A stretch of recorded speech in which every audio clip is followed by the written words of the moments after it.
Hello, everybody, and welcome to this week's edition of an extra slice of history with the Butterfly Princess. Today, we are concluding our mini series within a series where we're exploring the seven wonders of the ancient world.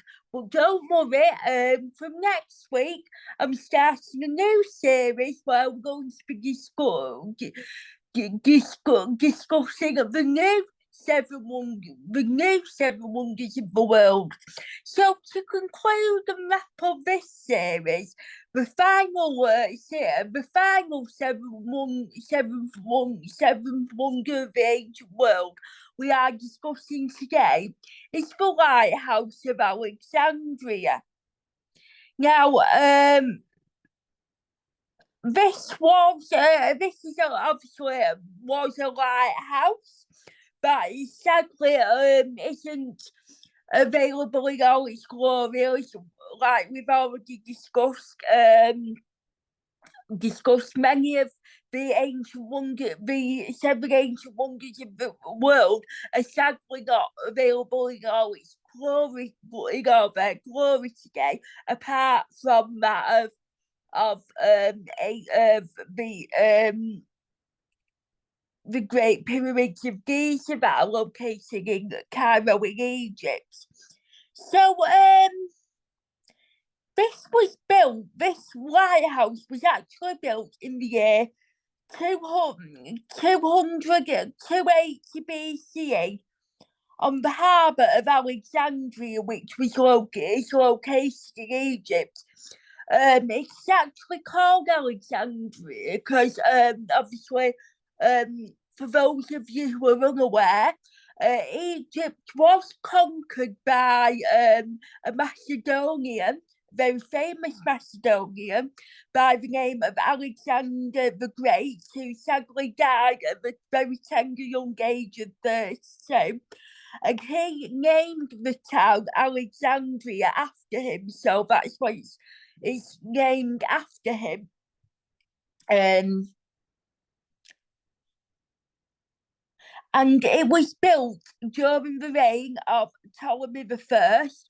Obviously, those of you who are unaware of this, was an actual fact that Alexander the Great was actually a descendant of the Ptolemies. So the Ptolemies were very famous rulers of Egypt. They weren't Egyptian by birth, they had Greek and Mesopotamian heritage. One of the most famous queens, Queen Cleopatra, who was the last female pharaoh queen of Egypt, was also a descendant of the Ptolemistic family. So I'm going to now give you some dimensions of the lighthouse. It had a height of over 100 meters, equal to 330 feet. And this was why it made it onto the list of the seven wonders of the ancient world.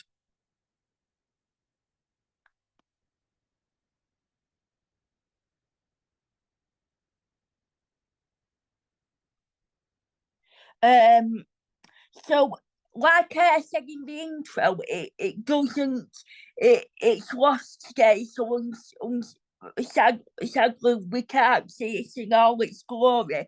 But when it was built and it did stand and it was, very much glorified, it actually stood for a long period of time. In actual fact, it stood for a period of 1,600 years. So over, so yeah, so six, yeah, so 16 centuries really it lasted for. Uh, um,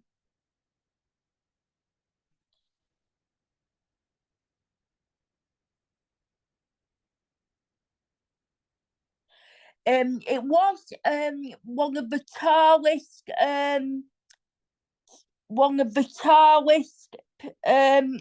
structures ever to be built in the ancient world. Obviously, the first tallest structure to be built in the ancient world was, of course, the pyramids of Giza, but that the Lighthouse of Alexandria followed in a very worthy second place. So the city of Alexandria, as I've said, it was founded by Alexander the great Macedonian prince who conquered many regions during the ancient world. And like I said, Egypt was a place that he conquered among his many other conquering exhibitions. And he founded this city in the year of 331 BC. And because of it having two natural harbours, which was located on the Nile Delta, this allowed the city to be a very prosperous trading port under the Ptolemaic dynasty. Now, the Ptolemaic dynasty lasted between 305 to 30 BCE.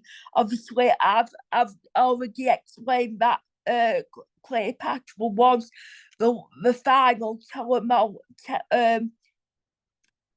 Ptolemaic ruler of Egypt in the ancient world, and it also lasted throughout the period of antiquity. The city of Alexandria was a very cosmopolitan city. It housed citizens from all over the Greek world, and it also became a great renowned city of learning, which obviously I'm a great champion of learning because, as we know, if you're a regular follower of the Butterfly Princess show, you will know that I create a wide range of educational content, mainly history, but I'm a great advocate for lifelong learning, and that's what this city of Alexandria became.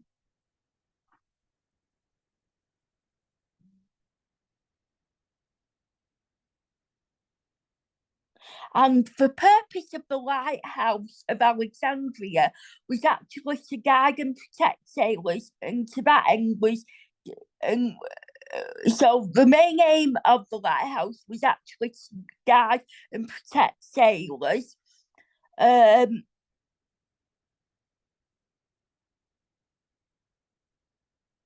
um, so the first ruler of the Ptolemaic dynasty was known as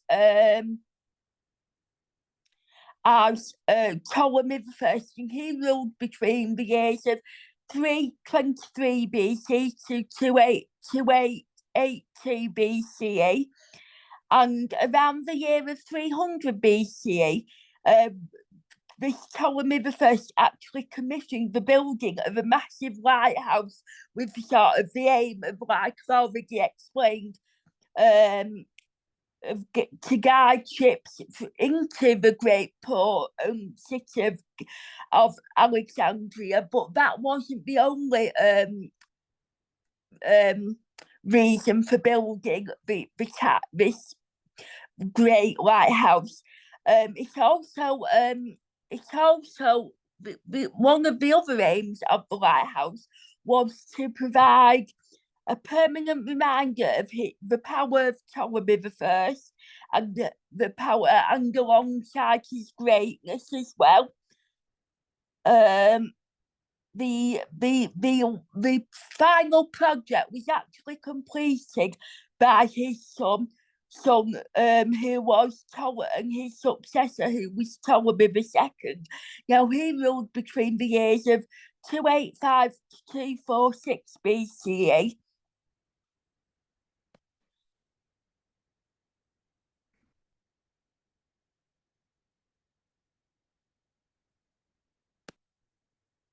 Um, Along with once this Lighthouse of Alexandria was built, it actually served alongside many other great monumental, impressive monuments, including a tomb, a tomb of Alexander the Great himself, and the magnificent Library of Alexandria, which was the focal point for that great push for learning.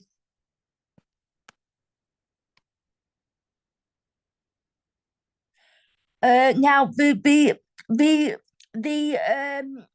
lighthouse was in actual the great work of an architect called Sostrigadus of Sigius. Now, this is according to several ancient sources. We don't know if this is true or not. Um, um,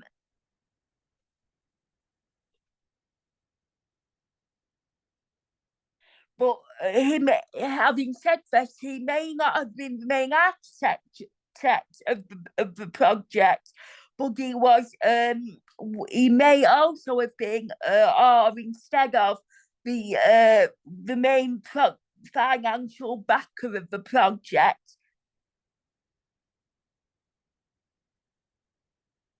So the structure was actually the location of the structure was located on the very tip of the limestone islet of Pharos, facing the harbours of Alexandria. These were the two the great harbours and the named which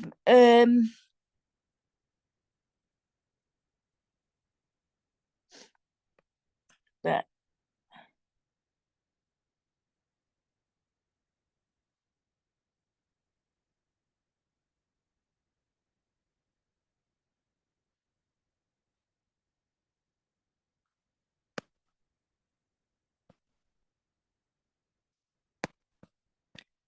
I would like to now read you a quote from an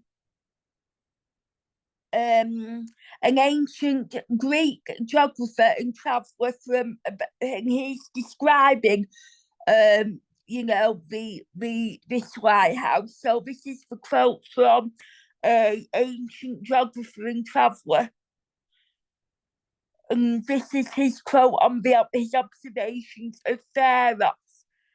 This entire extremity south of the island is a rock washed by the sea on all sides with a tower upon it, the same name as the island, admirably constructed of white marble with several stories.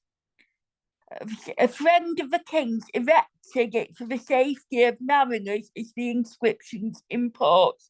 For as the coast on each side is low and without harbours, with reefs and shallows, an elevated and conspicuous mark was required to enable navigators coming in from the open sea to direct their course exactly to the entrance of the harbour. So, unfortunately, despite many descriptions of the actual harbour, um, we don't know what the exact design of the lighthouse was. None of that is made clear in ancient writings or observations. Uh, um,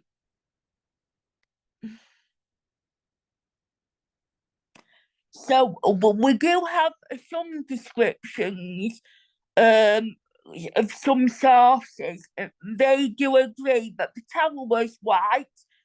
This in turn made it more visible for people to see, and the mariners when they were coming in from the sea. Um, it did actually, in fact, have three floors. The lowest being in a rectangular shape, the middle one optical, and the top one round.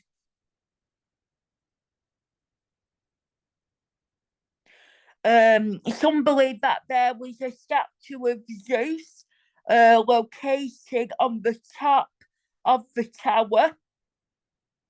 According to some Arab writers, they describe a ramp rising around the outside of the lower part of the tower, an initial staircase to reach the upper levels. However, according to some modern historians that have been able that more resourceful techniques and the advancement of technology, they have been able to debate and argue that the height of the tower and estimates is and they have been actually been able to estimate the height of the tower, some measuring between 100 to 140 metres, equivalent to 300, 330 and 460 feet high, which would in any case have made the Pharos the second tallest structure in the world after the pyramids of Giza, like we said in the intro.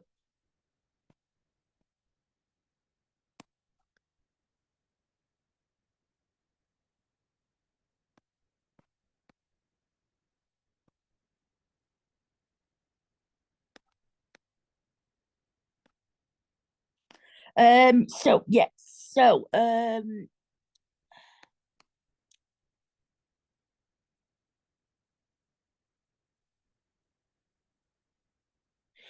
so they believe that in order to get light so that mariners could, find the way back, a fire, likely burning of oil and wood, um, a fire which was used by burning oil, which this was because wood was a very scarce material in the ancient world. Um, um,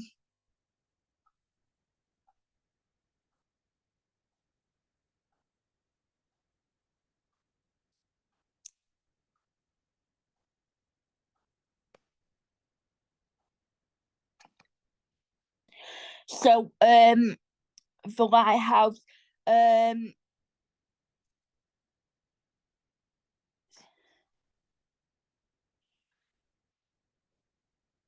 historians debate that this was actually used as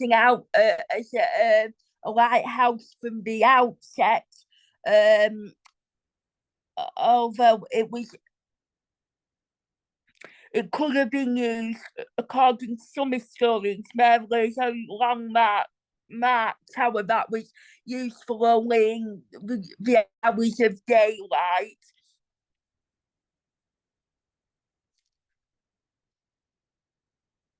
And so there are descriptions um, of of um, of the lighthouse, um, the flame, and these are mentioned by the ancient, the first century Roman writer who was already made a cameo appearance many other episodes throughout this mini series, and that is the Roman writer Pliny the Elder.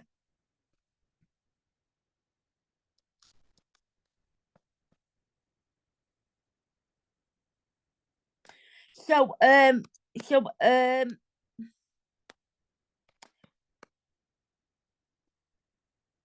As part of the Roman Empire, the city of Alexandria did continue to prosper and grow quite well financially.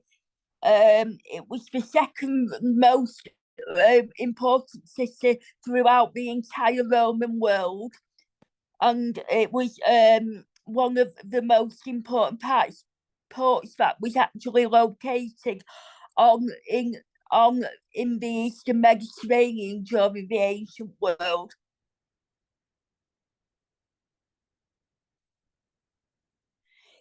In the years between 796 and 950, earthquakes were a continuing force to be reckoned with, uh, and and these earthquakes likely caused a lot of damage to the Lighthouse of Alexandria.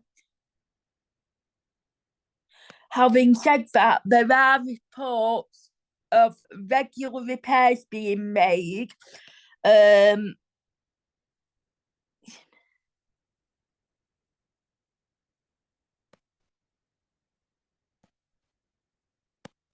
but unfortunately, and it's a really interesting thing to make, one thing to point out is that the lighthouse completely disappears from the historical record straight after the 14th century. So we're going back to the 14th century. So from the 1300s onwards, it completely disappears from the historical record. Um, Many historians actually believe that it was finally toppled by an eventful earthquake that was likely to have happened in the 1330s. Uh,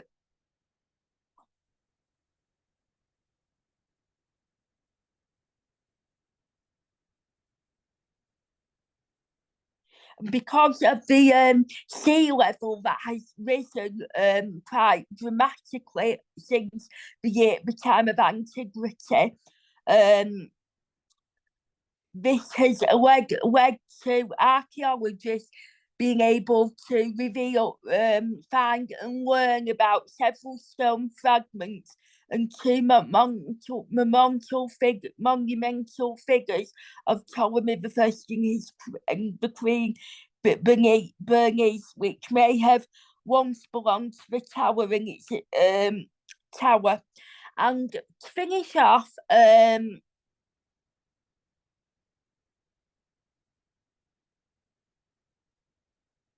I'd like to quote this time. So to finish off, as a food for thought, something to think about, because the reason why I do these episodes, these educational episodes, is to give you a bit of an introduction, feel into these subjects, in the hope that I've inspired you to be very take some of my enthusiasm for learning history on board, but also I hope that it encourages you to um, go on and explore these topics yourself in a more detailed way, really. So, we'd just like to finish off with this final thought. So, the Lighthouse of Alexandra might have been a much copied veritable wonder, but it was not always successful in helping mariners, as marine archaeologists have discovered over 40 wrecks in the area of the ancient harbour of Alexandria. On the other hand, we can say how many more disasters on the other hand, who can say how many more disasters there would have been without the Great Lighthouse guiding ships safely into the ports? And on that note, ladies and gents, boys and girls, that concludes this week's episode of An Extra Slice of History with the Butterfly Princess. Princess. Hope you can join me next week where we'll be starting a new series exploring the new seven wonders of the world. Hope you can join me for that. But until then, have a lovely rest of your week and I will see you again very soon.